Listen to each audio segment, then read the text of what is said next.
All right, Mr. Chairman, I think we have a quorum here of folks on the committee, so I'll go ahead and get started with the roll call, and then I will kick it over to you to get us started.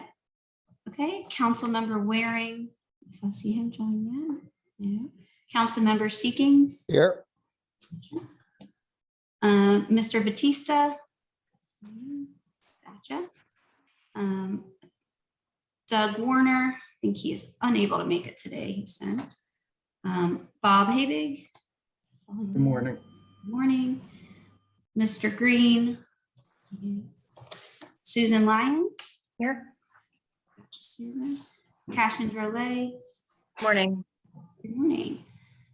Kevin Mills. Morning. Good morning. Laura Cantrell. Good morning here. Good morning. Jordy. Good morning. Good morning. Dennis Frazier. I think Dennis said he may be a few minutes late this morning. Mr. Maybank. Present. Good morning. And Mr. Chairman. Got you there. Did we lose him? Oh, no, I'm right here. Can you hear Okay, me? I see you. Okay, I was like, Yeah. everybody's head is switching in different squares. Okay, so I'll throw it over to you, Mr. Chairman. All right, great. Well, thank y'all, everybody, for your time today, as always. Going to try to, and we have some great updates today. First and foremost from the city, second from the finance working group from Cash, and specifically we'll be giving that report, and third from the city, from a finance update from the city. And so, just going to try to, not going to try, we're going to limit that about 45 minutes to leave 45 minutes for discussion on the perimeter protection system language and getting that incorporated into an update. We were able to, thanks to Mark and Kalen, we're able to, and Mayor Tecklenburg, we're able to get a time for September 14th.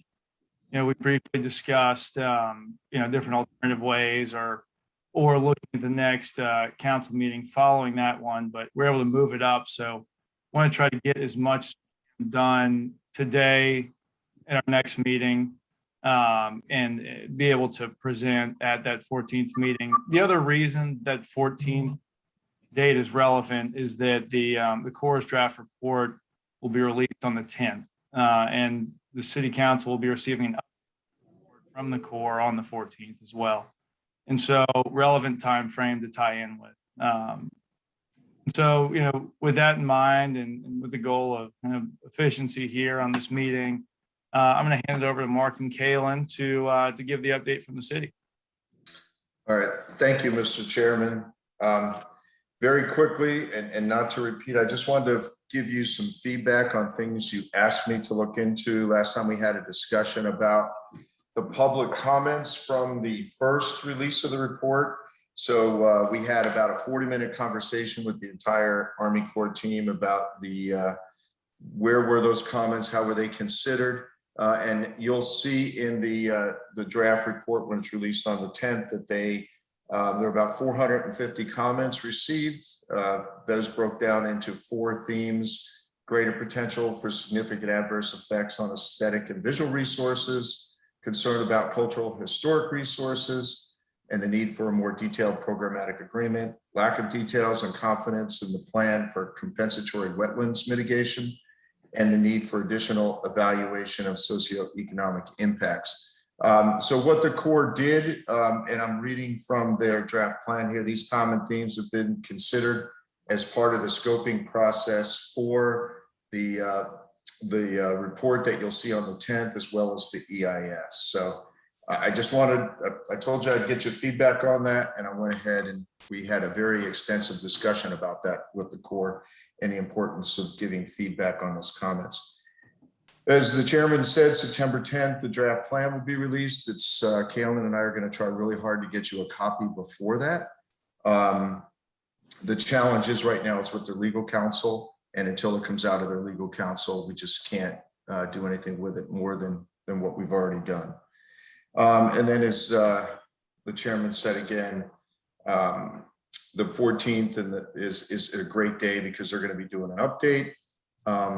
And that's about it from the city. I want to thank everybody that submitted comments, suggestions to the city's draft report. I can tell you, Callan worked really, really hard trying to incorporate as many of those as she possibly could. And she had to put up with me not knowing how to do what I do. And so as soon as we feel comfortable, we're going to try to get those out to you as well. We're working on getting those finalized right now. So anyway, that's been going back and forth. And again, thank you all for that. But with that, I'll turn it back over to the chairman. Mark, I had a question. Hey, Yeah. hey, just a quick, Susan, before you mention that, just a quick heads up.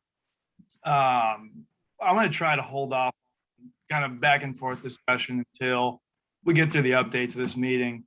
So Susan, unless, if it's a super pressing thing, please ask it. Obviously, I mean, you know.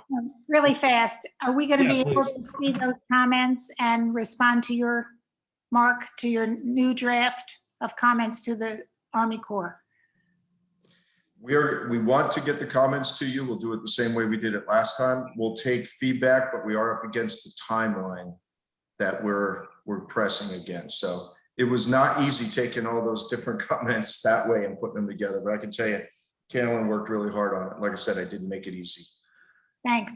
Only because I'm so clumsy. No comment. Yeah, thank you, Susan. Sorry to cut you off. Just want to make sure that Understood. full of time.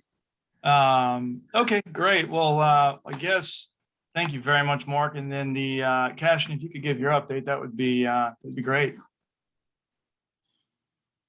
Good morning, everybody. A report from the funding working group, which, as a reminder, is Jordy, Dan, Bob, and Doug. Doug was not able to participate in our last meeting, however. I want to thank Amy Wharton. She was able to join us for our last meeting and kind of give us a snapshot of city financials and answer a myriad of questions that our group had for her. So thank you, Amy, for giving up time out of your busy schedule. And what was clear from Amy is that she and her team have been very focused on trying to balance the budget in the wake of COVID, and then both the uncertainty of the Delta variant. While they thought they were in a sort of a recovery mode from COVID, the Delta variant has certainly presented some uncertainty going forward with growth. Amy represented that the city is operating at 2017 hospitality tax numbers and 2015 accommodation tax revenue numbers, and growth in those sectors is definitely unpredictable, and Delta on top of that has provided some more uncertainty. There's no way that the city can fund the non-federal sponsors share on its own. The general fund can't support that kind of debt. So it is, you know, what we surmised before is supported by Amy, that the city can't go it alone, that we need funding partners in the county and in the state. And just because our bonding capacity says that we might be able to incur debt, it would also take in our ability to repay debt. So we may not be able to incur all of the bonding capacity debt that the state might allow us to. So that is also something that we need to keep in mind. TIF and stormwater bonding does not affect our state allowed bonding capacity. And so we asked a lot of questions about property taxes and mid and municipal improvement district. And Amy and her team are looking into a municipal improvement district because there are two others right now being created on the peninsula. And there are some procedural issues with potentially creating another mid that would encompass the entire peninsula that could could be used as a revenue source to partially pay for the seawall project. And that could also be problematic with citizens, adding another layer of taxes. So we, as a group, talked about the city CFO's office probably needs to become more engaged in this project, and take a hard look at what the city probably can invest in the project once we see the true costs when the report comes out on the 10th. And then we probably also need to look at the PED phase costs and break those out each phase over time, and have the city develop a pro forma and at each phase what the costs are going to be, and at what point the city is going to need what amount of money, and kind of break down a spending plan in that way, and then look at what the city can invest, and then start to engage our funding partners at the county and at the state. And simultaneously, we need to get the city really focused on the economic benefits of protecting the peninsula in this way. So protecting that tourism revenue should the peninsula get barreled with the storm and that tourism revenue is cut off for 10 months, what happens to that revenue source for the rest of the state? How does that affect the rest of the state? What is the value of the medical district to the rest of the state?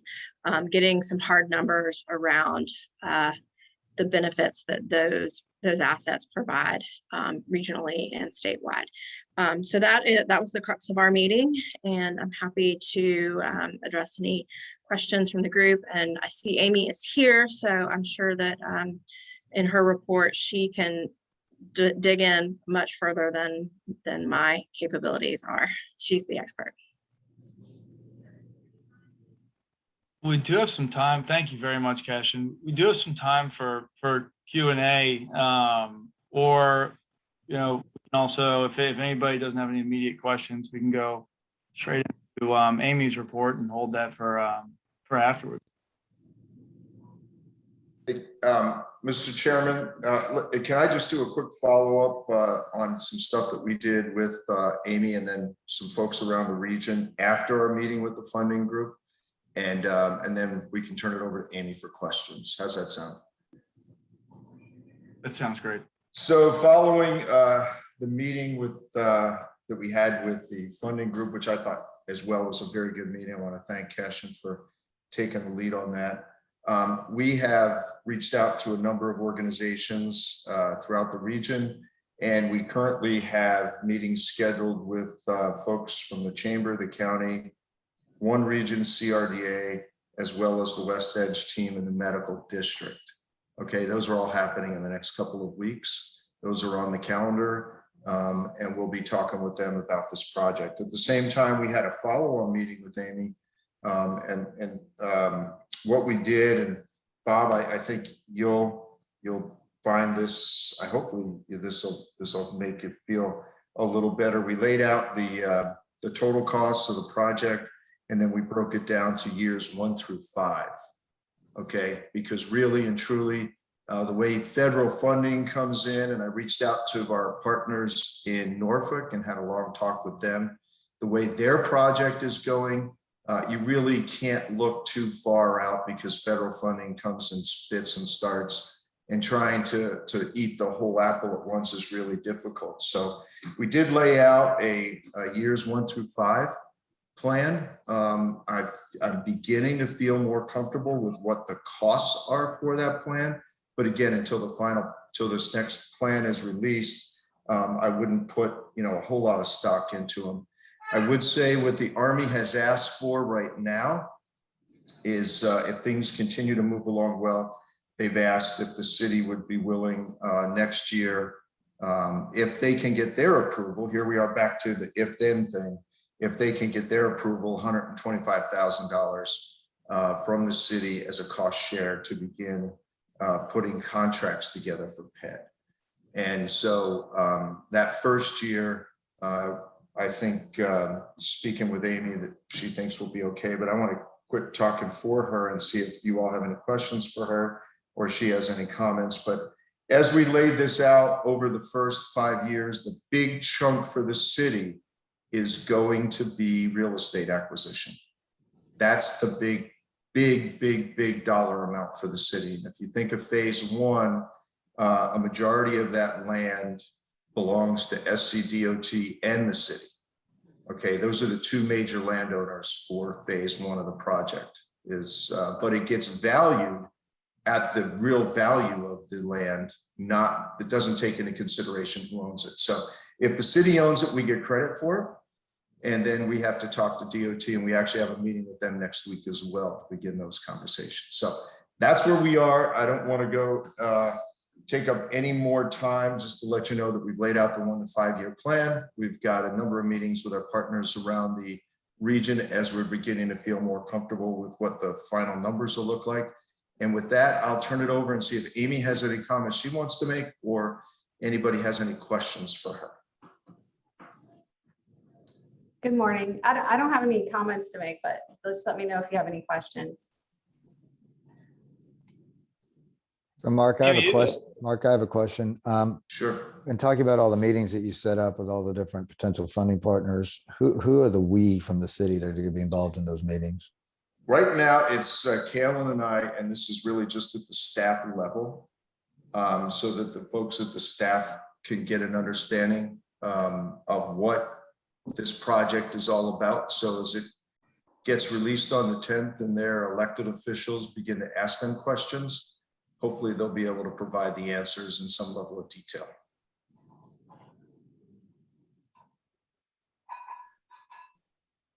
Yeah, Mark and Amy, just a quick question on federal funds. We know we can't apply, the city can't not apply federal funds toward its own match for the seawall project, but looking down the road to the PED phase, does that restriction apply to additional enhancements to the wall design, for example, green infrastructure or living shoreline at the edge of the battery? Could those be considered unique and ancillary projects, or would they also be subject to the same restrictions? If I understand your question correct, and if I don't, I apologize. I think what you're saying, could the city go out and seek additional federal grants, let's say a BRIC grant as an example, or a NIFWIF grant, and apply green infrastructure around the edges of the peninsula? The answer is, if it's not part of this project, absolutely. I know that because that's just the way it works. You could not attach those grant buckets to this project. Does that answer your question, Kevin? Did I get that right? It does. I mean, it would be an integrated consideration out of the PED phase, but they could be treated uniquely. Yeah. Mm-hmm. Thanks, Mark.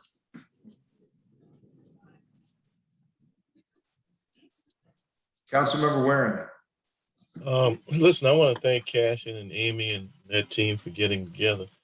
That's good information. I do believe, though, I've kind of sound like the preacher on this one, but I think we have to get some people involved with that funding team that were directly involved with half-cent sales tax campaigns. Not only the half-cent sales tax campaign that passed a couple of years ago, but we've had a number of them: the school bond referendum, half-cent sales tax, both of them for the county. Until the city funding, we talk about funding partners, I think the last census we just got, Mike said we got about 150,000 people in the city. Those half-cent sales tax are very successful because the cost is spread over, 500,000 people in the case of Charleston County. So to come up with $500 million, 500, 600, 700 is a match. To spread that over 150,000 people is just going to be, well, it's just going to be outrageous. I don't care what kind of tax increase it is, whether it's a property tax increase, whether it's a mid's not going to do that. I mean, we just don't have enough people to chip in and pay in the cost. So the funding group hopefully can get paired with people who have raised through a funding formula process with Charleston County and the efforts I keep referring to, half-cent sales tax and in particular school bond funding over the decades. If we don't incorporate that strategy into this strategy for the city, the capability of raising 500 million or 600 million through grants and all of that, or through a mid, I mean, algebraically, that's just not going to work. Call on some of the economists over at the College of Charleston, University of South Carolina Business School. They help put together a model on some of this stuff. I think the ability is there, but it has to be a momentum that's built as a citywide and prayerfully countywide participant in this, because what Cashin said about what happens if those tourist dollars are lost, it's just not lost to the city of Charleston. It goes from one end of the state to the other. So, but right now, we know that problem, but the people in Greenville and Walhalla, South Carolina don't know that to be the issue. So as part of that team, Cash, and I would hope that we'd reach out to the chamber and get some of the people that were directly involved. Actually, that we didn't even get the consultant coming on a meeting to say, how is that funding formula put together and was going to be spread over how many people? But I can tell you, we got to get beyond the 150,000 people that the recent census says that we have in the city of Charleston. It's not a city of Charleston problem alone, and certainly we're going to need help. So thanks. But thanks for what you're doing, Cash. And I mean, I'm not saying that to placate you. Getting Amy involved with this brings reality to the city capabilities, which means we got to reach out to our friends. I see our friend Jordy Yarbar, through the chamber. She knows about this half-cent sales tax piece. I mean, that Ravenel Bridge wouldn't be as high as it is today if the State Ports Authority didn't chip in a little bit extra to say, hey, we need to get those ships under the bridge, the larger container ships under the bridge, to be able to get to the Wando terminal. All that was factored in before that bridge was built. And we need that type of input on this. Anyway, thanks. Councilman Waring. Yeah, I mean, I have a quick question. I'm curious about it. As it relates to that pro forma, and I think that'll help, clarify a number of things. Obviously, big number spread over time, and can we get also other contributing funding sources?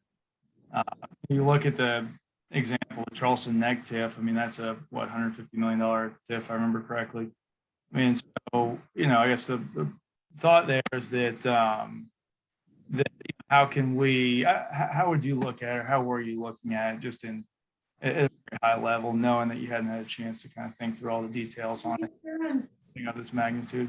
Can you please come in here and talk to me for a little bit?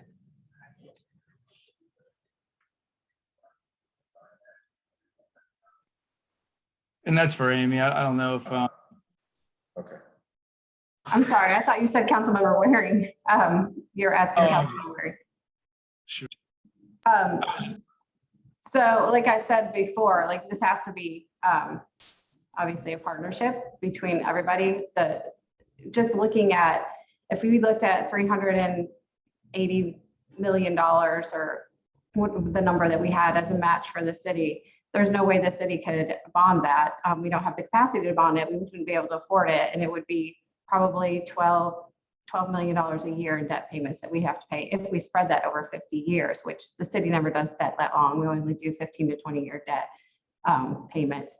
But in what Councilmember Waring was talking about as well, for a referendum, it has to be countywide. So the municipalities can't put a half-cent sales tax referendum on any ballot. It has to come through the county. So again, that's where we need these partnerships with the state, with the county, to try to get this done.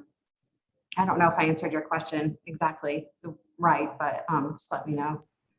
No, that's helpful. I mean, I think 12 million a year in debt service helps make it a more kind of manageable, more manageable number. Everybody's eyes glaze over, I think, when you hear. Yeah, so it took us, 4 years, I think, Councilmember Waring, to actually get the $20 million affordable housing bond in place, because we didn't have the funding to be able to pay the debt. So that's when I say we have this big capacity in our debt limit, but we can't afford it. We can't pay the debt payment, was my point that I made the other day. And $12 million for us, we wouldn't even be able to raise taxes enough to pay that debt because we're limited by the state and how much we can raise millage. So it's just, we have a lot of challenges against us just from what the state kind of limits us to do and just from, you know, property taxes themselves.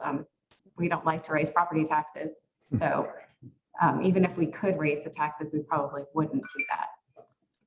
So, Mr. Chairman, I'd like to weigh in a little bit quickly here, just because I don't want to get lost in what Amy was saying, is when she said $12 million, that was $12 million for 50 years. And we don't do that. We don't do $12 million for 1 year. And if you know, we raise property taxes by millage rates, and we're capped at the number of mills we can raise in any given year to 6. And 6 translates to about $7 million. So we couldn't even tax our own citizens to the $12 million a year for 1 year, let alone 50. And just another thing that I'm not sure that in her very complete report, Cashin mentioned, but Amy's job is dictated by the realities of our economic situation, but more importantly by state law. And we're bound by state law to have a balanced budget every single year. We open and close our books every year, and it has to balance out. And so Amy puts it together, she presents it, city council adopts it, and then she works hard to make sure when we close our books out the next year that it all works. And, you know, $12 million here for 50 years, $12 million there makes it literally impossible because of what our revenue sources are. And just for those of you who know, our annual budget in our general operating fund is in the $215, $220 million range. So you just have to balance that against the harsh reality of the huge numbers we're talking about. And that's why, as Council Member Waring has so articulately and vociferously advocated for, we have got to get next levels above us, and including but not limited to the county involved in all this. So I just think, you know, as Amy reports, she's doing so within the bounds of what she is limited to. And there's just that many resources out there. There's no way we could put on a city ballot, a referendum to raise bonds that would help that $12 million because we couldn't pay for them. I mean, I think that's the reality. We could put it on a referendum and it might pass, but there was a quick reference at the end there. We passed a housing referendum 4 years ago for 20 million, and we literally did not fund it for 4 years because we didn't have the money to pay the debt service. So I just think the economic realities of what the city does and does not do need to be taken well into account as we move this thing forward, because city council is certainly going to be well aware of that. Sure. Our millage bank changes too, just dependent on, if we get us a calculation from the state every year in terms of CPI and population. So right now it's 6. We should be getting something from the state that would tell us what our bank would be. And if we use some of that, then obviously it decreases the bank, and it's over a 4-year period. Thank you. We'll go to, I saw a couple of questions, Bob and Cashin. Bob, I saw your hand first, so please go forward, and then we'll go to Cashin. Geez, I mean, maybe this states the obvious, but isn't visibility on the dollars that this project will require, is that not sort of a litmus test for the viability of this project? I don't know, that's not a question to anyone in particular. It's just sort of like, this is striking me as sort of the elephant in the room. And I'm not sure we're confronting it. Is this project viable from a financial wherewithal standpoint? Thank you.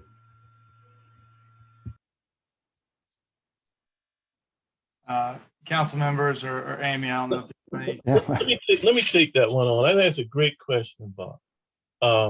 We're approaching this as though this is a city problem only. North Charleston has flooding problems. The county has flooding problems. But we're the one talk about it I don't want to give them, put them in a negative light, but we haven't included them in this effort. And I think that's a huge mistake. Again, keep using the Ravenel Bridge. It started that half-cent sales tax started with building a bridge. The next thing you know, we had roads and bridges. Other constituencies came in with green space. Other constituencies came in with mass transit, which developed a coalition to go to the whole county and say, these are the things we need. Now, we've approached this from a city-only concept. We're going to build a wall around the peninsula. You realize how many other people we're leaving out of this process, potentially, that can contribute to the cost, but we got to fix their problems too. They have to have a solution for some of their problems as well. So Bob, if you're asking the question, does the city has the ability to pay for it alone? For one person, I'd say unequivocally no. But I could be wrong, but I don't think I am. Does the county has the ability to pay for this match? The answer is unequivocally yes. We are part of a county. And we, once we fix that wall, how many other low spots will still flood in the city of North Charleston, frankly, and Mount Pleasant over in the Old Town area, certainly out in the unincorporated areas. They haven't been invited into this project to say, what are y'all problems? How can we fix those? How can we fix all these things together? So if the vote comes down to, let's go out here and try to get the money to pay for, I don't know what Amy said, 380 million, or again, we've been kicking around numbers bigger than 380 million as being our match. This financially, the city can't do that. We just don't have the ability to do it. So Bob, that's the answer from a city-only perspective. Unless we include the county, we're going through a great exercise right here.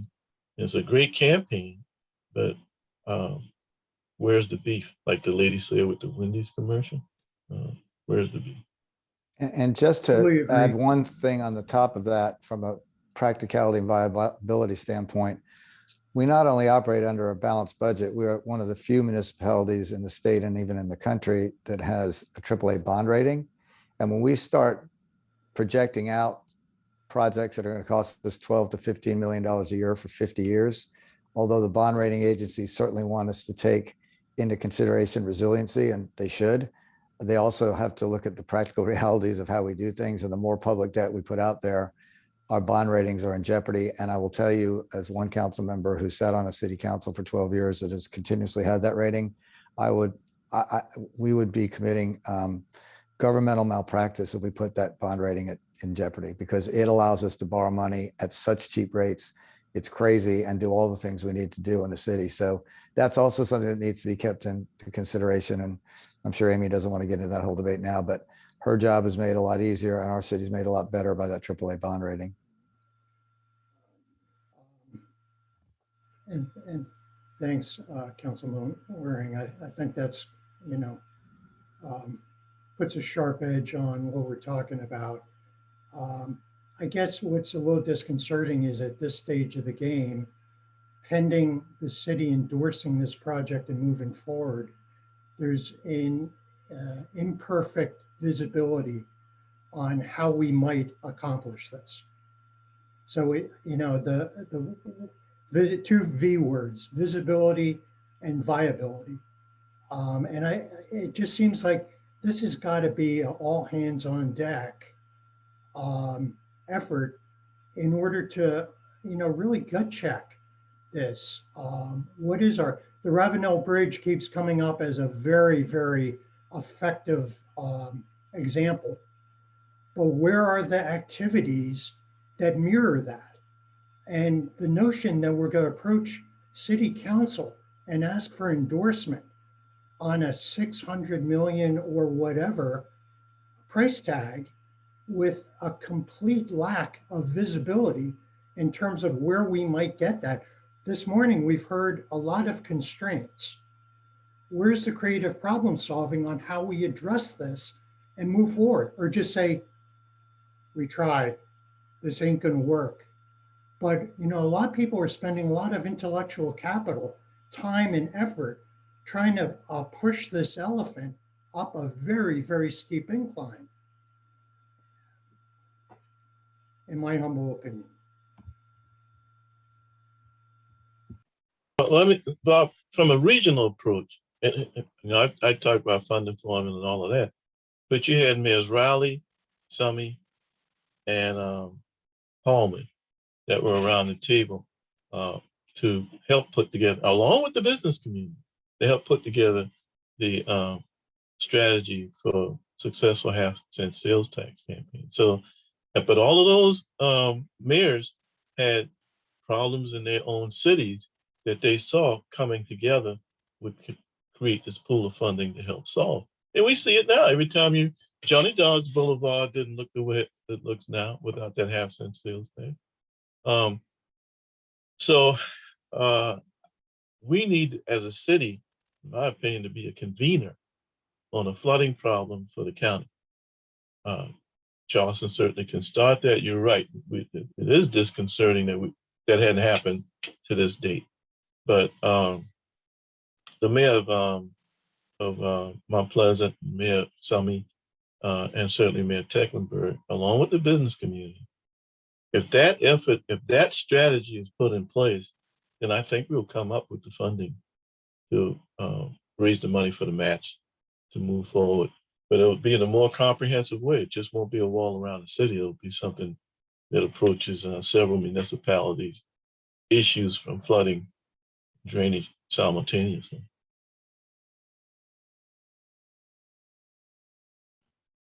Yeah, well, thank you all very much for Hey, the. Doug, could I just piggyback Sure. on that last statement Yeah. that Councilman Waring said? I think we don't need to lose, I don't want us to lose sight of the fact that the funding we're talking about is specific to the Corps' study on perimeter protection. So if we're talking, this committee agreed unanimously to move forward with an effort for an integrated water plan. But the study that we're talking about, correct me if I'm wrong, Mark, is specific to storm surge and the perimeter protection component. So I think we need some guidance on how to address that. I know the core studies require specifics and they have need statements that are determined by alternatives. And if they're not able to look at alternatives with the way the study was conducted, we need to get some answers on how to rectify that. Yeah, I think you're absolutely right. This particular study was funded by the Corps at 100% for storm surge under a specific part of federal regulations, okay, or specific law. It was as a result of storms that happened in 17, 18, I don't remember which, but that was the funding mechanism for this project at 100%. Usually these projects are funded at 50-50. This one was at 100%. If I'm understanding Councilmember Waring correctly, and I think I am, Councilmember, you're coming at this that as let's approach this from a larger regional perspective and fix, in addition to the match for this or help with the match for this, let's address some problems in North Charleston within the county and also within Mount Pleasant. That I think is the larger big tent approach, which is beyond this project, but inclusive of this project, which would be a different effort altogether, but certainly not one that shouldn't be undertaken because like Councilmember pointed out, the whole region has these challenges and they're only going to multiply as the years go on. So this one was specific to storm surge, specific to the peninsula. If we wanted to take, or if the city decides to take the approach of convening, that's something, again, that we would leave up to the mayor and council to take that approach and then use some of that money from whatever is generated half-cent sales tax to help with the match with this. So did I understand you correctly, council member? You're right. You got it right on head. And that's why I brought up the example, the first half-cent sales tax started with replacement of the bridge. But look at what was passed. What was passed was not only fixing replacing the Ravenel, the Cooper River bridges, but how many road projects have been done with half-cent sales tax? How many Charleston County parks and recreation space was expanded? Because Carter received funding. It was because putting that bridge project on as a property tax increase on the homeowners in the county, it was just so expensive. it says, hey, we got to find another way. Well, to find another way, we had to bring in other constituencies. This starts out, how does this relate back to this? This starts out as a wall around the peninsula, okay? Now, Bob has pointed out that we're at a crossroads. Amy has substantiated that by saying, listen, we don't have the ability, and Mike's done a wonderful job about talking about AAA credit rating and the necessity to balance our budget, and we do not do 50-year bonds. So our match is unaffordable by city-only funds, okay? So it's gonna be a pretty easy vote, Bob. I say easy. We would be voting. I think it was very good to have the council on the call. That would be malpractice if we were to vote. Now, I'm not talking about money to fund a study, but I'm talking about the big enchilada, the match for the city to fund this project. It's responsibility. We don't have the financial ability to do that. We just don't. So now, does it end there? And that's the disconcerting part. Or do we broaden that tent? We have found this out that we now know as a committee that does the city have this money? You can add up almost every, if you could put a mid all over the whole city, we just don't have enough people to pay into that to generate the revenue that it would take to pay the bonding off that's being required for our match. I mean, there's not too many ways to say that. So do we give up on it, or do we broaden the tent and bring in other constituencies? The only way we're gonna get the money to do that is we gotta find a way to spread that cost over 500,000 people that the census tells us that's out there in this county. Anyway, I'm kind of repeating myself, but yeah, I think we ought to broaden the tent. Thank you, Councilmember Waring. And Mark Killen, what does that look like as it relates to a response, just to put a fine point on everybody's comments so far? How does it look? I guess more what I'm asking is specifically in our, as a city, response to the Army Corps of Engineers. How does this commentary translate into that response? Is it exactly what Councilmember Waring has pointed out, which is the hey, we cannot support this alone. We would need to reach out to other, relevant funding sources, or how does that look specifically? And again, if that's a revisit type of thing, great. It's obviously, I know it's a on the spot question. Yeah, I'll just take a quick stab at it. I have reached out to other communities that are currently going through this. But I will say, we've started this. If you look at the very first presentation we started with, we recognized this could not be a city only project. I mean, I think those words are in presentations from probably 3 years ago, that we said we couldn't do this. Now that we're getting close to numbers, we're reaching out to these partners. Again, this is going to be as much a political effort as it is a staff effort.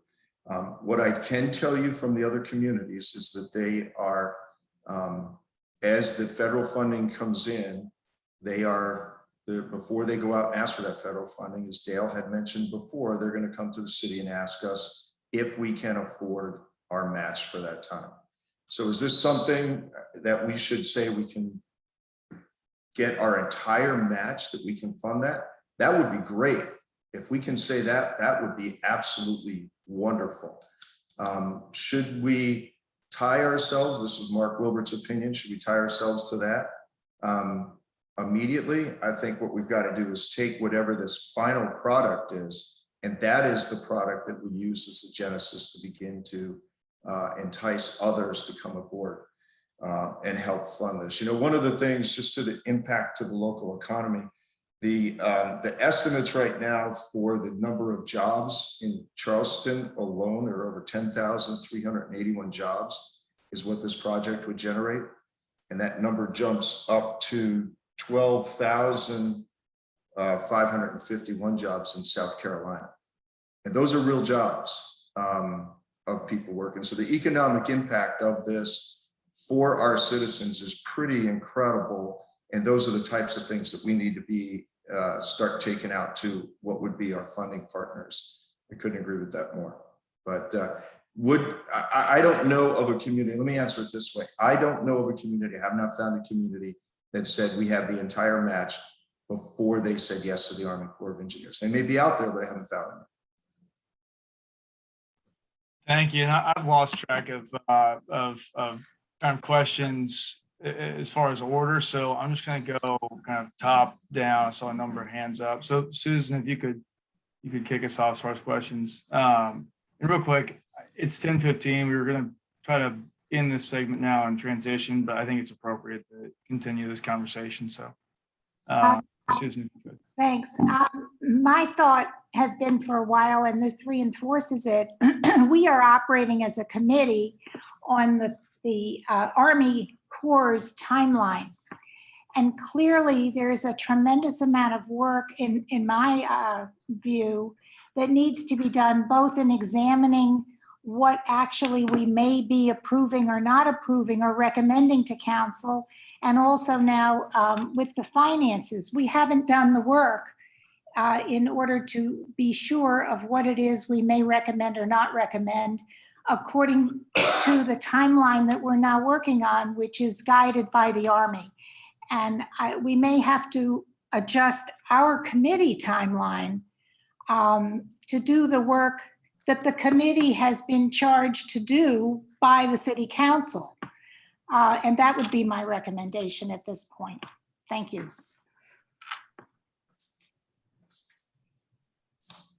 Thank you. I saw a number of hands up, but if Dan, go for it. Yeah, just real quick. First off, I want to thank Councilman Waring and Councilman Seekings because they have provided invaluable insight into the inner workings of how this can all come about. And I want to also piggyback on what Jordy said. I mean, ultimately, I would love for us to be able to approach what Councilman Waring has presented, which is a more regional approach to all of our issues with respect to water management. That is not what this is, okay? And I think we have to be laser focused on what this advisory committee is here to do. And my understanding is we are here to make a recommendation on whether or not we think this perimeter protection approach is the right approach to take. As sitting here on this member of this committee for the past 3 months, I consider this a function of due diligence. And as we've worked through our due diligence, I think it's been made relevantly and so eloquently done by Amy. We do not have the wherewithal to do this. So the question is, do we abandon this and start over and take a different approach with a more regional approach with partners and maybe looking at all the different items that we need to address as a city other than just surge protection? Because if I were on the investment committee voting to approve this investment, my answer would have to be, I'm sorry, but the facts that have been presented do not warrant this to be a viable project to move forward. So if our task is to make a recommendation with respect to this particular study, I think we need to stay focused on just that issue so that we can truly look at what we're recommending to council. I mean, do we want to recommend that we think that, you know, we all are very well aware of the fact that we have a multitude of issues with water management, but we've come to the conclusion that we need to take a different approach. I mean, you look at what Matt Fountain had to say today in the article in Post and Courier. We've got 20 plus projects that can make an immediate impact today that we should be laser focused on getting done and getting funded as we continue to move forward. So my recommendation is we need to, as a committee, come to some conclusion, because our chairman is going to be making a presentation on September 14th, and we have to arm him with our input based on the due diligence that we've done over the past 3 months. So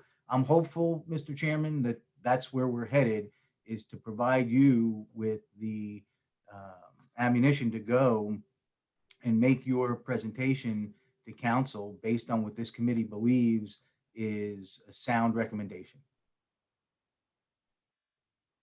Thank you, Dan. Let's see. So are there any other Any other questions? Dale? I just want to thank Dan, I mean, for bringing us back on focus. I got out there on the regional piece, but we are focused on this singular issue, sewage protection. So, thanks, Dan. Yeah, thank you.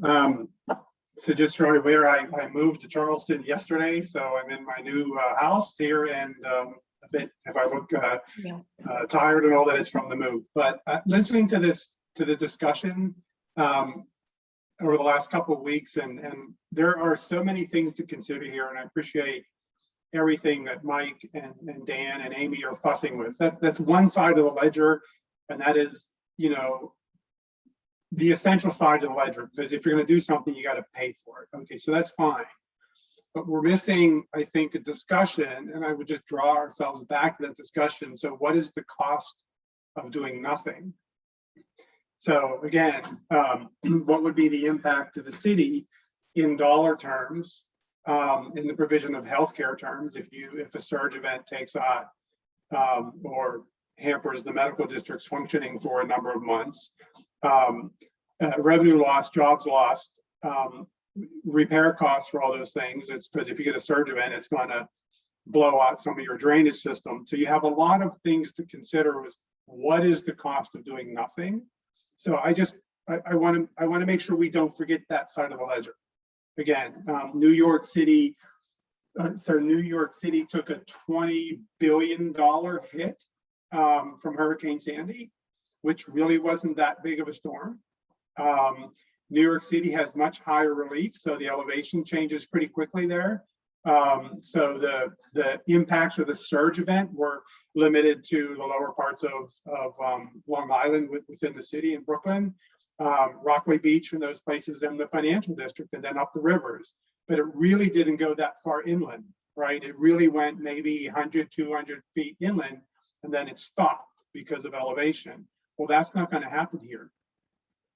So just consider that portion of the equation too when we talk about what to do. Again, I'm not an advocate for this particular structure. I want to say that. I think, you know, I have a skepticism of how the Army Corps proceeds, but I also think, again, I've said this before, a surge event is a black swan event, but when it happens, it will wipe everything out.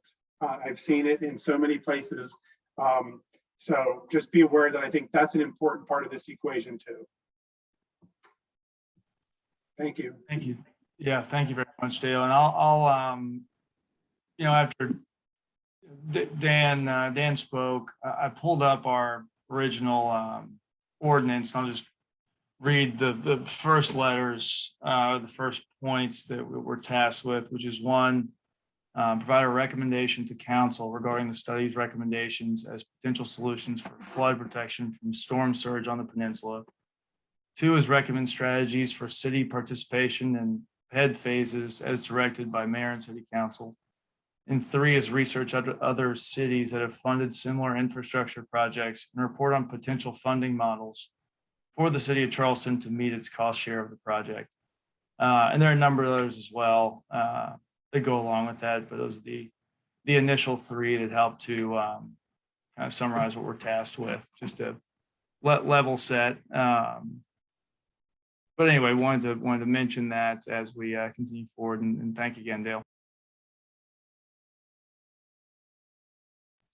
Bob, go for it. So I think we're all investing in this project in a much bigger group because we recognize the dangers of a catastrophic event, you know, in the city where we all live. So I think we get that.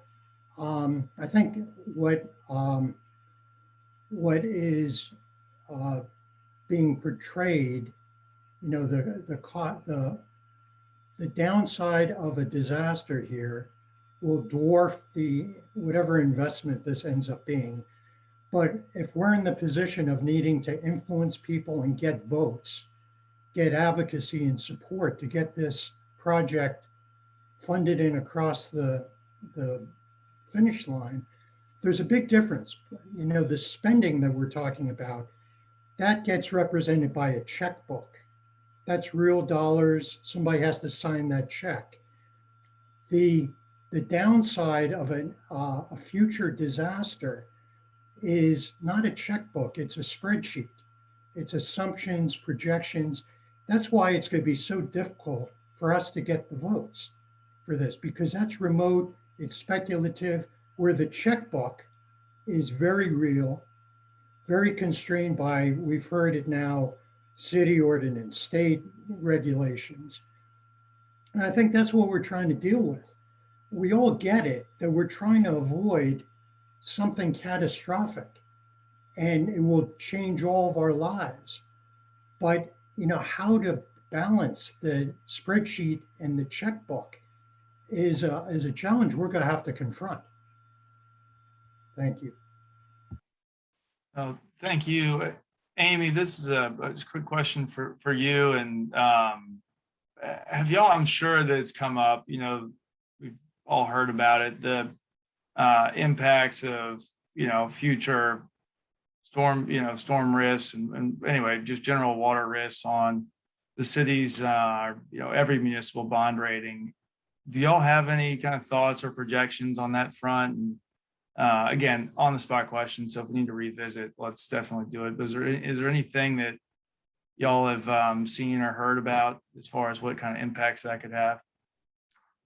We just went through a bond rating this spring, and so they always ask us the questions and ask what we're doing and for resilience purposes. And so far, they're pretty satisfied. You know, this study is one of the things that we say we're doing. So, I mean, I think that helps in our response to the rating agencies. Right now, they're satisfied with what we're doing, but you know, we also haven't had a storm last year. We got a 1-year reprieve. I'm hoping for another reprieve this year. And as long as we're moving forward and doing what we can to protect the city, then they'll be satisfied with that. But it will get more and more difficult with climate change and everything else. So they just want us to be as proactive as we can. So we haven't seen anything yet from the rating agencies. So far, we've passed that part of it okay. But I would expect that every year the requirements will get more and more as well. And they watch us for sure. They keep us on watch all the time. So I hope that answered your question. No, it does. Thank you very much. Mr. Chairman, just a couple of quick figures. In 2018, when the Hurricane Florence hit South Carolina, hit the city of Charleston, it was a $65 million loss to the city. And that was a tropical storm before it hit us. The Insurance Journal lists that if Hurricane Hugo were to hit Charleston today, it would cost somewhere between 15 to $20 billion worth of damages. So those are the figures that, you know, the Army has used some of that in its study, as well as that's what I'm reading on the Insurance Journal. So just, I think Bob's questions are, I love the way you framed that, Bob. Spreadsheet, checkbook, I love that. And I think that's right. So anyway, those are good numbers. I think the other piece, and I'll just stop after this, is that the Army has spent 4 years with a whole economics team deciding this question, is it worth federal investment because of the damages that would be caused by these events? Is there federal interest? And what you'll see when the draft report comes out, that there's significant federal interest in the federal government investing in this project. So I'll just leave it at that. Thank you, Cashin. Kind of tag teaming on what Mark was just talking about. It's a little scary. Mark and I are on the same wavelength right now. But you know, we're getting further and further away from that 3-year storm trifecta that pushed us towards getting everybody on board with the Dutch dialogues. And I think the further, not that I'm wishing a storm event upon us, but I think the further away that we get from those events, the PR effort around this project becomes a little more difficult for us. And also the fact that we haven't had a major storm event since 1989 with Hurricane Hugo, and that was devastating, and it was a miss for Charleston.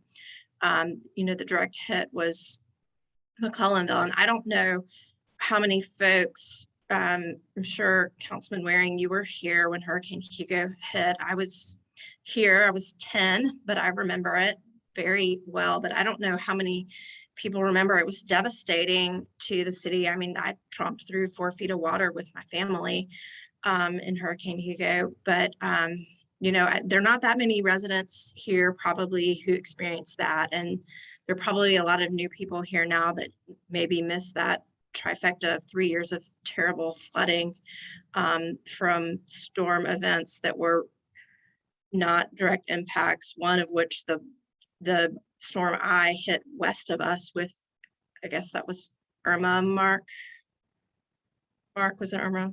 Yeah.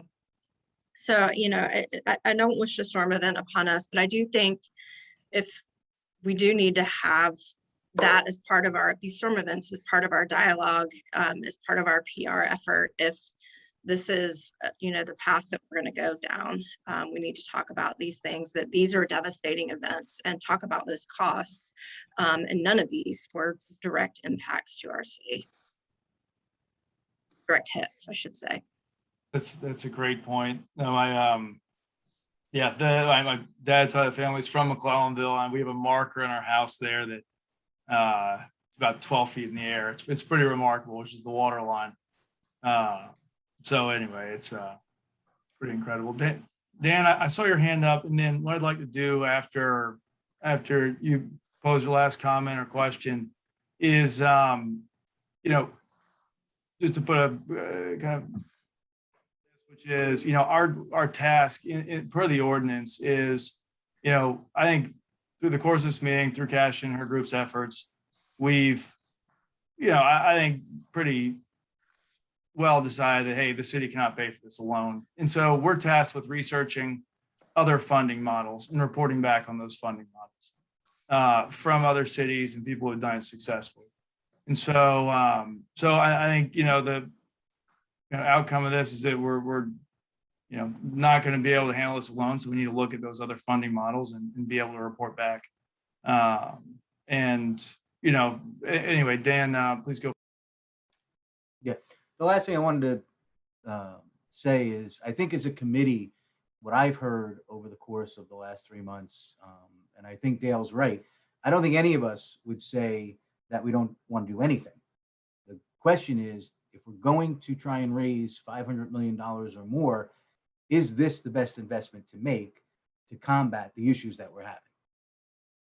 I think that needs to be addressed. I think that we all agree, whether it's 300, 400, 500, $1 billion, whatever it is that we need to go find, whether it be through a regional effort or through the council, whatever it's going to be, what is the best investment to make with respect to the issues that we encounter with managing water in this region?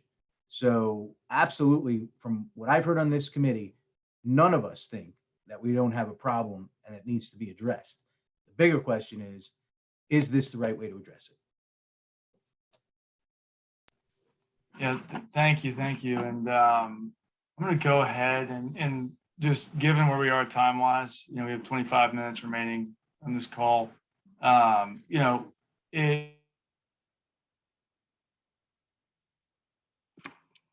froze. Or I froze. Sticking with that ordinance. Hey, good, you froze on us. Hey, good, you froze on us. We missed everything you said. Thanks, Jordy. Can y'all have me now? Yeah. Yeah. Great.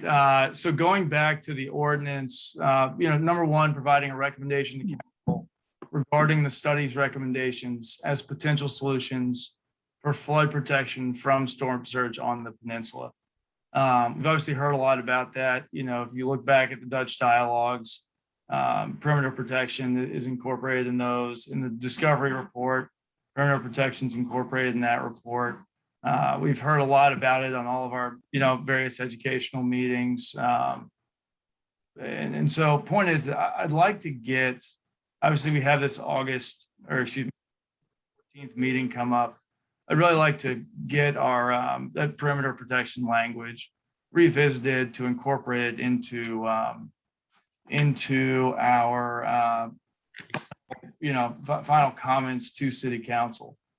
Obviously there's a lot of question marks outstanding the funding model, but it's something that we've got progress on today, and I think can help if you continue to look at other models to help resolve that item. So with that in mind, Kaylin, are you able to, I emailed you that original kind of wording I'd sent out. Are you able to share that on the screen, or I can also do it? I just don't want to screw it up.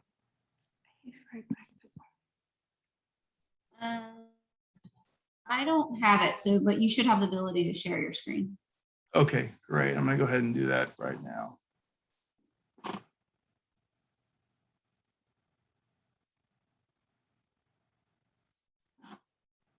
Here we go. Can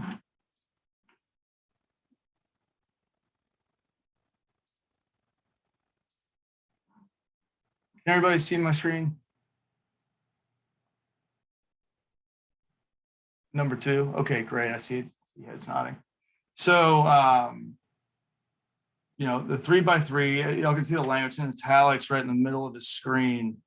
If you don't mind, just take a second, read through it, and let's just start a discussion as far as framing this in and finalizing it in order to incorporate it into my presentation to City Council on September 14th. And we can talk commentary, additions, subtractions, whatever needs to go in there, but we really like to, as far as action items go, get this resolved one way or another and continue pressing forward. If y'all could just take a second, read through this and give it 30 seconds and revisit.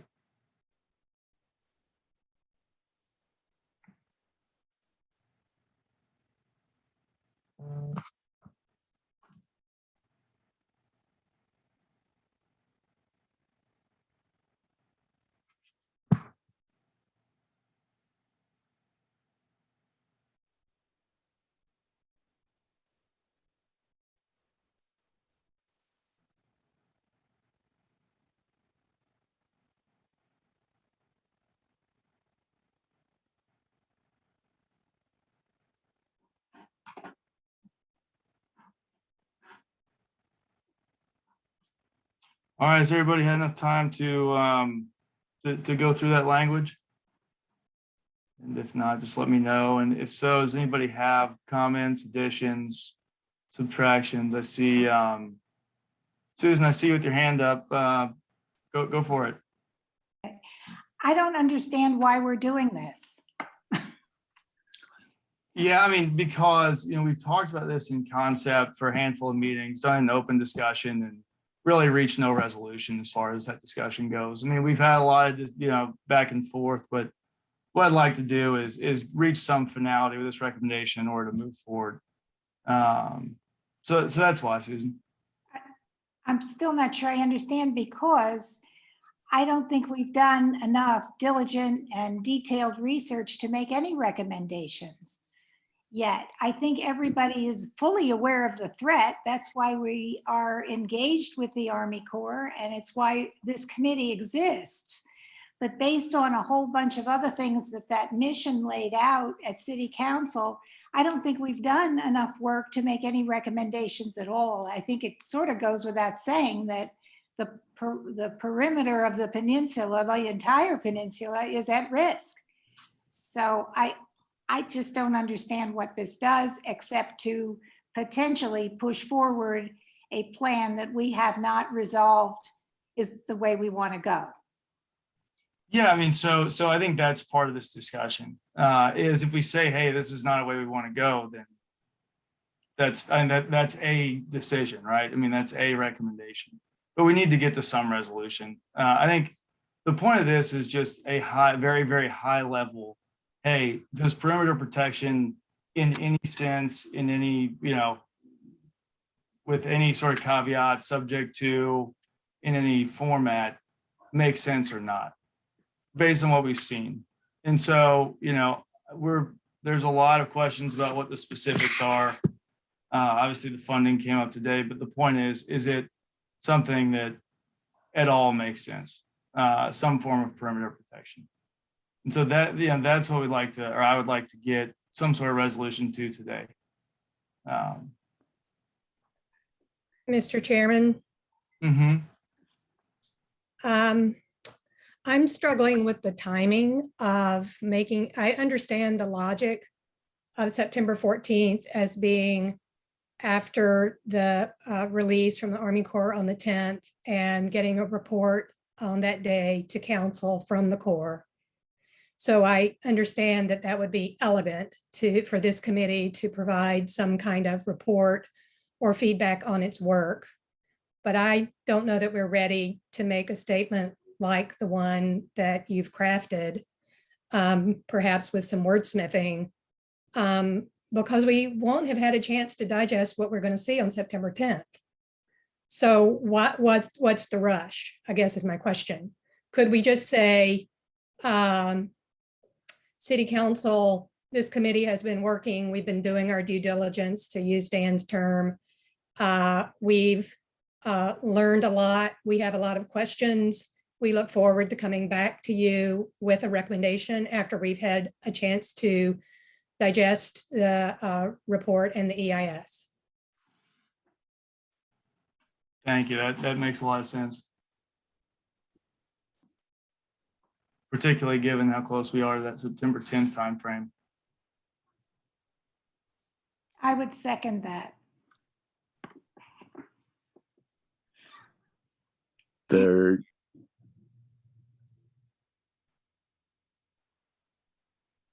Great. I was taking notes here. I would add, Mr. Chairman, just from a process standpoint, we had originally placed your presentation on September 28th to give more review time from the draft report. And we can obviously push that back. We then brought forth the 14th because of some feedback from the last meeting that about the water plan recommendation not coming forth yet. So I think the committee needs to decide in your update if they'd at least like to place the water plan recommendation on the 14th. And if they'd like to place you on the agenda for the 14th, because we need to let the clerk's office know by tomorrow morning. So I think that's what the committee needs to decide today. And we can certainly go before council on the 14th and the 28th, but I think that's what needs to be discussed today. Yeah, no, that makes sense. Does that open discussion time for that? We got 15 minutes. Which board going to both meetings, one to do the water plan, the next to follow up with more detail on the feedback from the board's revised plan? I would do them all together. I think it's more powerful if you package it up instead of doling it out. That's my opinion. I agree with Laura.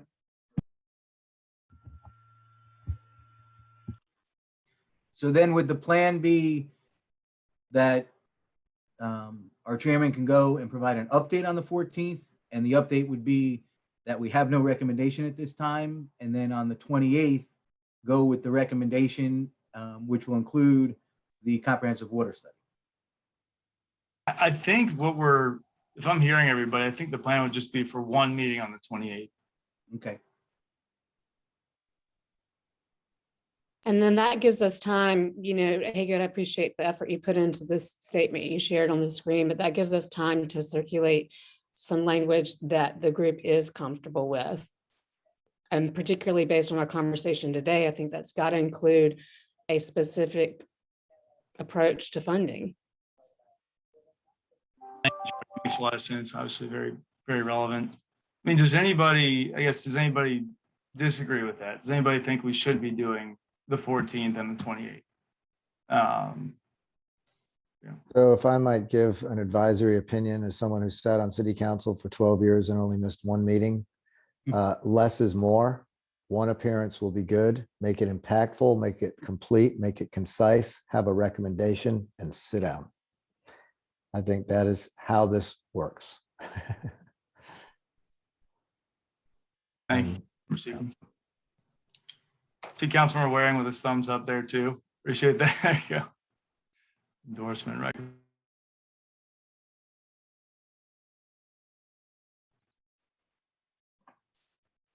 So obviously the next major milestone is this September 10th. September 10th report. I know there's some, thought about trying to get through some of it a little bit early. Kaylin, what's our next meeting date? The 8th, I believe. The next meeting date is scheduled for the 8th, and I was going to provide an update at the end of the meeting. We may look to push the start time just a little early because we actually do have our presentation. Mark and I and Dale will be joining us that week as he'll be starting. We'll have a presentation to the county folks. So we may just need to, or some of us may need to jump off, but I'll send that around. But our next meeting is scheduled for the 8th. And as Mark mentioned, we hope to maybe be able to provide you some details if the Army lets us, early details on that release for that draft report. At least maybe some of the cost and things and new benefit cost ratio updates, some of the big ticket items that, we may see some substantial changes from the current report. Yeah, and so that you're saying that meeting will be coming after our 3x3 meeting on the 8th? No, that would be coming after what? Oh, I was just saying, should we move our meeting towards after y'all get your update? I guess is the. I'll send around some emails to see if it works, just to bump it up 30 minutes for folks to 9 a.m. But if not, we can figure it out. That's not a big problem. Mr. Chair, I'm a little confused. I thought there's a report coming out on the 10th and our meeting's on the 8th. Why wouldn't we have our meeting after you get the results on the 10th? Am I understanding correctly? Yeah, yes, you are. I'm with you there.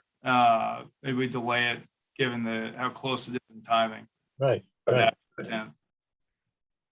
Makes sense. I was just going off of our every other week we've had. It just so happens that it falls 2 days before our draft report, but I can certainly send, if there's consensus of this committee to potentially not meet again until after the draft report is out, we can pull some dates together to see what works for everybody. One other tidbit I threw up before the presentation on the 28th. The pattern has been council reads certain things in the newspaper before they hear it at council. It may be good, and Councilman Seekings, I appreciate your input too. Can some sort of, information be sent out to council prior to the presentation on the 28th and prior to council reading in the newspaper? Sometimes it's offensive to read in the newspaper what you hadn't been told, that you should have been told on a committee that you voted to put in place. That's been the pattern, frankly, of Mayor Tecklenburg. Mayor Riley saw to it that we got information prior to. If it hit the newspaper, it was a surprise to him. We got a lot of information prior to the meeting. And on something like this, Mike, what do you think? I think some information ought to be given to council, I don't know, via email or whatever, prior to the presentation. Because I'm telling you, I bet, I'm not a betting person. I've been to Las Vegas once in my life, and I don't know if I'm gonna go back. But I don't think we ought to read about the task force report prior to receiving it from the committee. So, thank you, Councilman Waring. We do, Susan, I'm going to put you on the spot.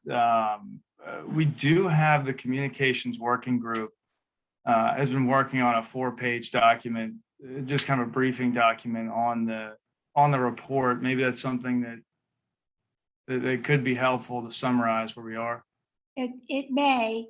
Doug has it in his domain, and I haven't talked to him the last couple days, but we have a second draft. I was hoping to have it today, but I did not hear from him, so I don't have it. It is a very generalized summary of where we are as a city vis-a-vis flooding. I don't know that it's specific enough for a real briefing of city council. I think we could certainly produce it, and it's aimed pretty much at the public in general, and also at politicians and people who have not kept up with what's going on here. Very understandable because we've had COVID and everything else to deal with. I would suggest coming up with a statement by the committee to accompany that, just as a briefing to city council ahead of that more formal briefing that you do as the chairman. And I'll be happy to work with you on that. But I think the committee work per se is not laid out in that document. It's more aimed at the public because we have had no way to communicate with the public up until now. Susan, let's plan to incorporate Councilmember Waring's, comments in the next communications working group, and I'll talk through that. Just to, format and making sure it's. All I'm saying is the probability is something's going to be the pattern has been, not with this committee, but with this administration. The pattern has been it's released in the newspaper, and then we get told about it at council. Frankly, that's offensive. Agreed. So I think whatever bullet point is going to be released to the newspaper, send out some emails to. It's not that you got to win over Councilmember Seekings and myself. Frankly, we've been asking a few questions by a few council members, but they depended on this committee to do a lot of due diligence. But I don't think we would want the majority of council to read. They want us to do what in the newspaper, and come and hear the chairman come and tell them the same thing on the 28th. Yeah. As you say, we're all in this together. I don't know who said that, but they were right. Councilmember Waring, how would you suggest that communication go? I mean, is it just individual phone calls, or what's the? I think you need to get with the mayor. He's your good friend. I'll share that with you as well, and say, listen, I think on something this specific and in this encompassing, you're talking about $500 million. I don't mind having that conversation with the mayor. You can as chairman of the committee as well. We want council to know the enormity of the problem, which most of them do. But right now, with the specifics of the solutions for the perimeter and peninsula and peninsula only, why would the people on Daniel Island rally? There's some people that were out there calling us communists a week ago, rally to protect the peninsula. Why would the people over on Johns Island that's in Barberry Woods that experiencing brand new neighborhood flooding, why would they rally to support a barrier around the peninsula? That's some of the thinking that we got to all move that momentum in a positive direction. And the way things have been rolled out in some cases in the past, it will exacerbate, not bring together. And this is a sincere effort with all of you all on this committee right here. And there's some good work being done. Yeah, there's a big bogey out there. We put people on the moon and brought them back and did it a couple of times over. Dan has made the money is out there. Dana Beach in the paper this morning, said about the, he's worried about the political leadership to be able to get the money, from other constituencies and on this one right here. If there's going to be a catalyst to help bring that effort together, to build that political leadership, and I don't mean on council, I mean on a regional basis, it is this committee. It starts with this committee. Most successful movements in America has been started by a relatively small amount of people, and it's expanded from there. So in this case, this is the relatively small amount of people that can build that momentum through you, Mr. Chairman, hopefully for a wider audience to say, yeah, we need to fix these problems. So, but I think, throwing it out in the newspaper to say, oh, this is how bad it is, and we need to vote for this, that's not the way it's going to be done. I don't think it'll be successful. I agree with you entirely, and I really think it's up to us to continually update members of council, whether it's informally in conversation or, at the community commentary period, whatever it is. You don't want to blindside people in charge of the city. It's not fair. So I do agree with that, and I was hoping to have that initial piece of paper out by now, but I know Doug is working on a zillion things. So I will try to get back to him and find out what kind of timeline we're on with that. But I think we need to do our own PR as a committee with council, and then in the broadest sense with all our representatives and with individual private people who may be supportive ultimately. It's a big PR job. Yeah, I'll go for it. Thank you. So perception is reality with this. And what I would suggest is I'd ask the committee to ponder whether or not, and I don't know if it's possible, but a meeting on September 8th, if Mark can cajole the Corps of Engineers into either Mark presenting to the committee, so to you all, or the Corps presenting to you all the highlights of the September 10th release.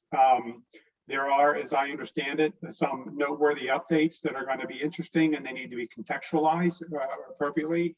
And I think this committee needs to have an advanced warning or advanced understanding of that, because what the Post and Courier or whoever else puts in the newspaper will not be able to digest fully the changes that from the first draft to the second draft report. So I think it'd be worth everyone's time here to do maybe a truncated meeting on the 8th to understand what the report is saying. And I think that's point one. Point two is if you think about what Susan talked about, the water challenges in Charleston, the surge, as we said in the Dutch Dialer's report, surge risk is very high and very pressing, but it isn't the only pressing water problem. And so this idea that there should be a water plan, a larger water study that the committee has already moved through and approved, as I understand it, and the communication group's going to say that, embedding the structure of the need for perimeter protection, maybe not the identical perimeter protection that the Corps is recommending, but perimeter protection for the peninsula being integrated into an entire water plan. I think that has to be part of the public messaging. Otherwise, Councilman Waring is absolutely right. The people in Johns Island, or the people in Mount Pleasant, or the people in North Charleston, they're not going to, or the people in the other parts of the city in West Ashley, they're not going to go along with, hey, why should we pay for this? So it's the integration of both of those components that's going to be important publicly. But I think this committee needs to understand exactly what the updates that the Corps has made, because I think they are consequential. So. We're running up on time. I mean, it seems like we have a big event in the release of this upcoming Army Corps plan that's going to answer a lot of questions and help frame how we want to move going forward. Obviously, we still have a lot of question marks out there, but going back to the ordinance, what we're tasked with, we're tasked with looking at comparable situations and providing concepts there. And so okay, hey, I just got a note from Kevin just saying, hey, I support the meeting on 9/8 if we can have an advanced briefing on the Corps update. So with that in mind, Kaylin, if you wouldn't mind doing what you'd mentioned, circulating some emails, and let's see if we do get an advanced update, great. Let's just keep the time frame. If we don't, let's look at pushing that back in order to review that on our next meeting. Obviously, it sounds like it'll be a big update. So certainly very relevant. Hey, good. Can I just add one comment, just for the record here? I did start reaching out to the council members last week and this week, asking them if they wanted to go over the updated plan for the exact reasons that Councilmember Waring mentioned, so that they could then have a chance to formulate questions ahead of the September 14th presentation to City Council, or the 10th of the release. So that effort has started, and I'll continue with that. Councilmember Waring, if you want to give me a call, or I can give you a call right afterwards. Be happy to talk to you about it. But those emails have started going out, and I actually have 2 appointments with 2 council members this week. Great, and it sounds like I have a newspaper article to read based on Councilmember Waring's comments. So I will do that. Herbert, I see your hand up. Yes. A question to the chairs and as well as the committee. I am somewhat confused and unaware of answers to questions that have been raised by other members of the group. And they may have been answered, but as a whole, this committee, there may be concerns that I'd like to have input to. And I've asked questions about Rosemount and other things and haven't received an answer that will allow me to like leave that there. There are questions unanswered as to the environmental impact that I am part of that group, and we haven't had answers yet. Last meeting, we discussed those things, and I'm unaware of there being answers to that. As a committee member, I'd like to feel that we as a whole are sitting down and looking at each other's concern and coming up with an agreement as to how we can move forward with that concern. I just like to see us be more involved with the questions and answers and how we can put together something that will say we were moving forward instead of still living in the dark. Herbert, I definitely understood. I mean, maybe the thing to do is send me and Mark and Kaylin, or an email, and I'll investigate it, coordinated, and get any outstanding issues resolved and answered. Mr. Chairman, I would appreciate that. Again, if I understand you correctly, you're going to give me answers. I think to make this committee more resourceful as getting back to the council, I think I would like to receive that, but I think it would be beneficial to the committee to them also hearing that response. Sure. Yeah, absolutely. Makes sense. We can do that. We'll just circulate out to the whole community once Kaylin, and I guess it'll probably be the core, it'll be relevant as well, can gather all those answers. So I'll get that circulated out to the committee.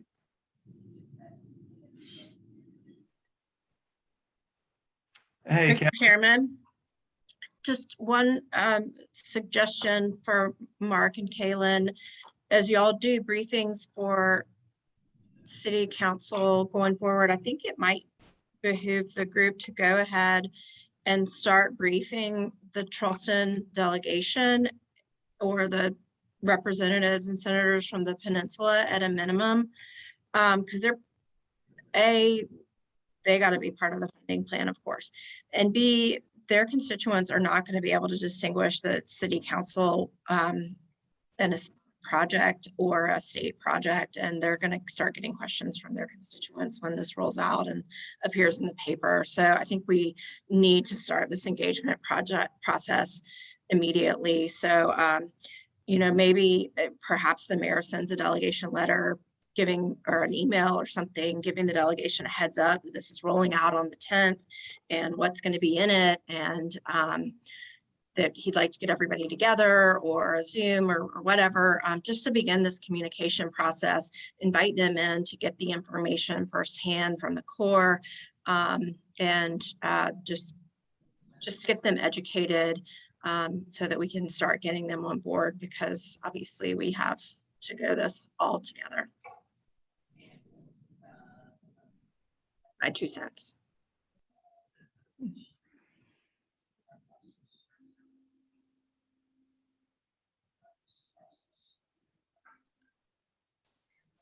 That's more than 2 cents, Cash, and that's real good information. I just had one thought about meetings.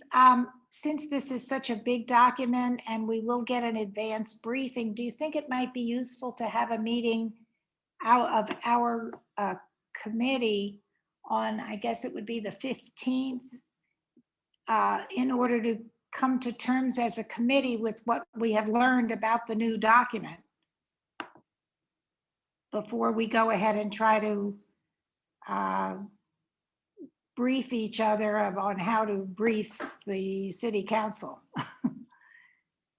I don't think we've had enough discussion on the essence of what's in the core design. And maybe this new revision will be wonderful and we're all gonna love it.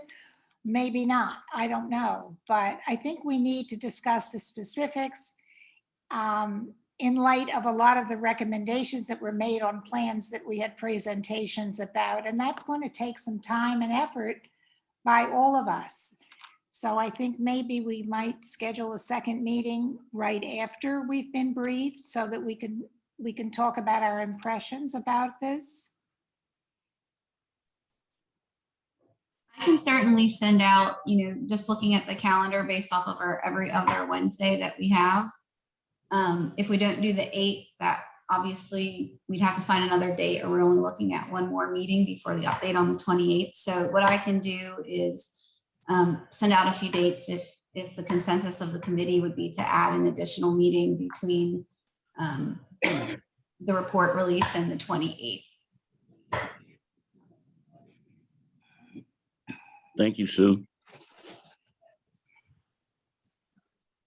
Oh, thank y'all. And well, that makes sense. Well, why don't we see, when we could get that update, and then, depth of the report that we get, and make a judgment call via email on meeting schedules from that point. But anyway, thank y'all for your time. I'm gonna go ahead and during the meeting, unless there's any other commentary, questions, anything like that. Good to go. Okay. All right. Well, thank y'all very much. Have a great day.